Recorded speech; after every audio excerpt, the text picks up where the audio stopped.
Hello friends, welcome to my YouTube channel judgment day. ನಮಸ್ಕಾರ ಸ್ನೇಹಿತರೆ, ತಮ್ಮೆಲ್ಲರಿಗೂ ನನ್ನ ಯೂಟ್ಯೂಬ್ ವಾಹಿನಿ ಜಡ್ಜ್ಮೆಂಟ್ ಡೇಗೆ ಸ್ವಾಗತ. Friends, today we will see a case wherein honourable Bombay high court acquits the murder accused.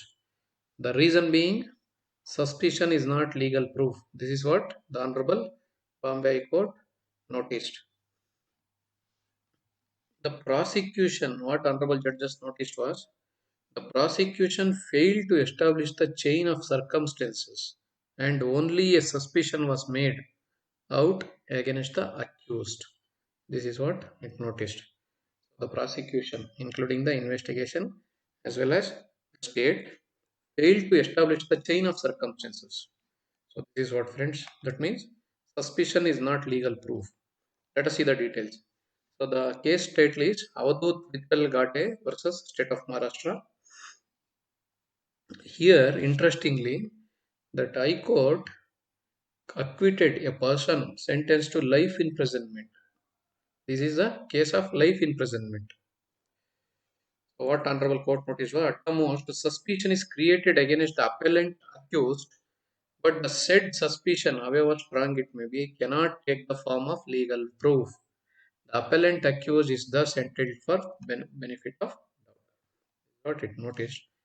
And the event, the background is Ghate, who is the accused as well as the appellant, had been booked in 2012 for allegedly killing a co-worker by smashing his head with a stone during a drunken quarrel between them. After examining 16 witnesses in the trial, which took place over an year, the Sessions Court found Ghate guilty and sentenced him to rigorous imprisonment for life. Finally, he challenged the order in an appeal where he pleaded that prosecution's case rested on circumstantial evidence and there was no direct evidence against him to prove the chain of events. He was also argued that the prosecution failed to establish his motive, if any.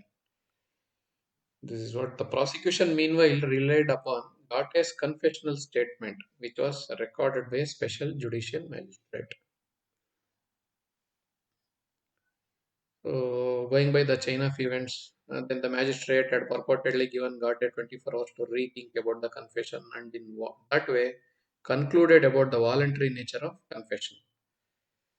So, the confession had not been retracted throughout the stage of framing of charge and during a course of examination of 16 prosecution witnesses. The prosecution also claimed that the witnesses identified the accused during the identification parade. All these are okay, but finally it said that as far as the confession statement, the bench did not find it to be true and voluntary and was not corroborated by other material. That means it was not established in a concrete manner. So, one of the main thing was identification parade was not conducted in the manner as prescribed under the criminal manual. This is the procedural lapse. Finally, it said that in light of these observations, Ghate's conviction, that means appellant's conviction, was set aside on the ground that the prosecution failed to prove the case beyond reasonable doubt. This is really a worrisome situation wherein if the court decides that beyond reasonable doubt, so there cannot be any other way of establishing the truth. This is what one very major drawback of the CRPC right now. So the case title is Avdhoot Vithal Ghate versus State of Maharashtra. Suspicion is not approved. So here what we have seen is the confession statement made by the person. That means he was in a drunken condition and he was allowed to make the statement after 24 hours.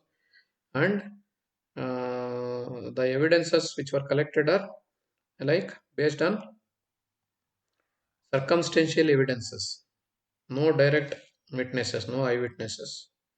That is based on the circumstantial evidence. Circumstantial evidences are always constructed or recreated based on the confession statement made by the accused.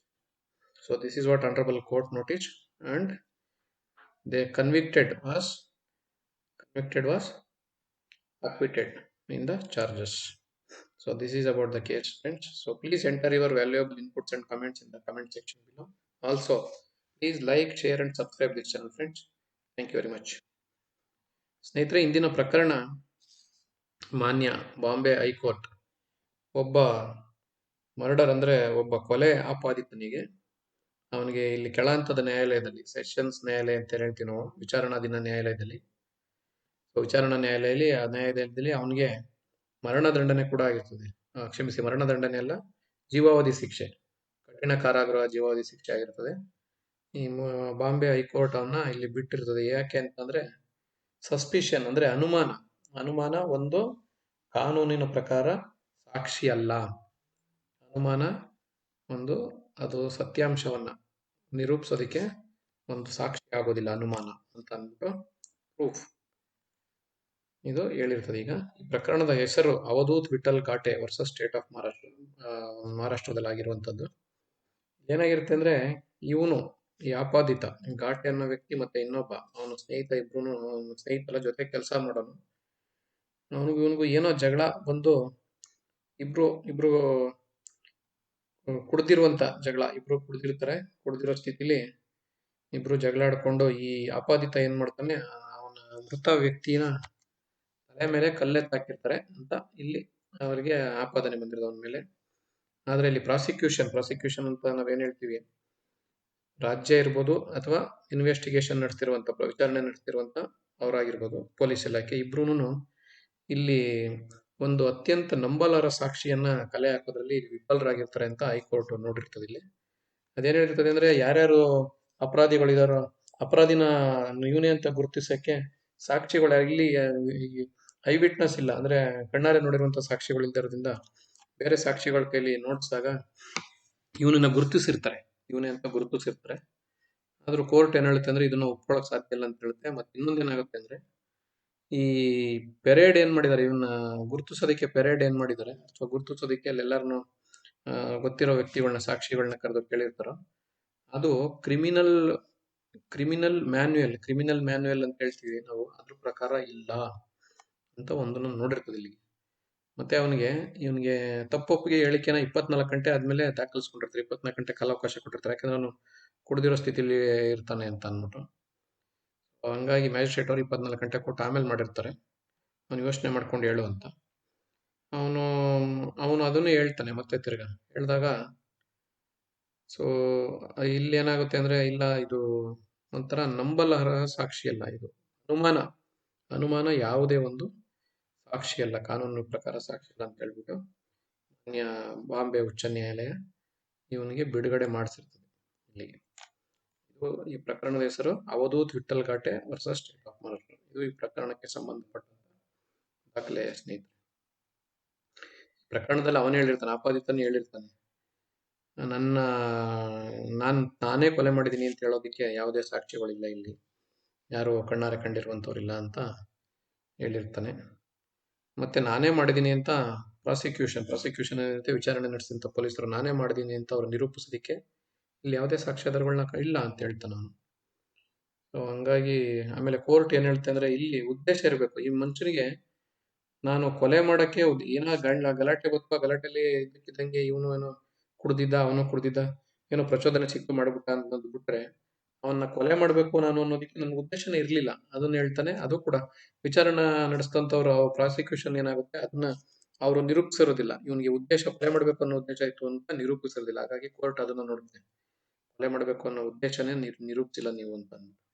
ನಮ್ಗೆ ಗೊತ್ತಿರೋ ಪ್ರಕಾರ main ingredients of crime ಅಂತ ಏನ್ ಹೇಳ್ತೀವಿ ಅದರಲ್ಲಿ men's ರಿಯಾ ಮತ್ತೆ acts as ರಿಯಸ್. Men's ರಿಯಾ ಅಂದ್ರೆ ಮನಸ್ಥಿತಿ, ಆಕ್ಟಸ್ ರಿಯಸ್ ಅಂದ್ರೆ ಅದು ಮಾಡಿರುವಂತ ಕೃತ್ಯ, ಅದೆರಡೂ ಇರಬೇಕು ಅಂತ. ಇಲ್ಲಿ ಕೃತ್ಯ ಆದ್ರೆ ಅದ್ರ ಮನಸ್ಥಿತಿ ಇಲ್ಲ, ಅವ್ನು ಮಾಡ್ಬೇಕು ಅಂತಿಲ್ಲ, ಏನೋ ಕುಡಿದಾಗ ಇಬ್ರು ಮಾನಸಿಕ ಸ್ಥಿಮಿತತೆ ಕಳ್ಕೊಂಡಿದ್ರು, ಆಗೋಗಿದೆ ಅಂತ ಇಲ್ಲಿ ಬಂದಂಗ ಆಗಿತ್ತು. ಸ್ನೇಹಿತರೆ, ಇದೇ ಪ್ರಕಾರ ಟೈಪ್ ಬಂದಿರ್ಬೋದು ಮಾನ್ಯ ಉಚ್ಚ ನ್ಯಾಯಾಲಯ. ಸ್ನೇಹಿತರೆ, ತಮ್ಮೆಲ್ಲ ಅನಿಸಿಕೆ ಅಭಿಪ್ರಾಯಗಳನ್ನು ಕೆಳಗಿನ ಕಮೆಂಟ್ ಸೆಕ್ಷನ್ ಅಲ್ಲಿ ದಾಖಲಿಸಿ. ಹಾಗೆಯೇ ಈ ಚಾನೆಲ್ನ ಎಲ್ಲರೂ ಲೈಕ್ ಮಾಡಿ, ಶೇರ್ ಮಾಡಿ ಮತ್ತು ಸಬ್ಸ್ಕ್ರೈಬ್ ಮಾಡಿ. ಧನ್ಯವಾದಗಳು ಸ್ನೇಹಿತರೆ.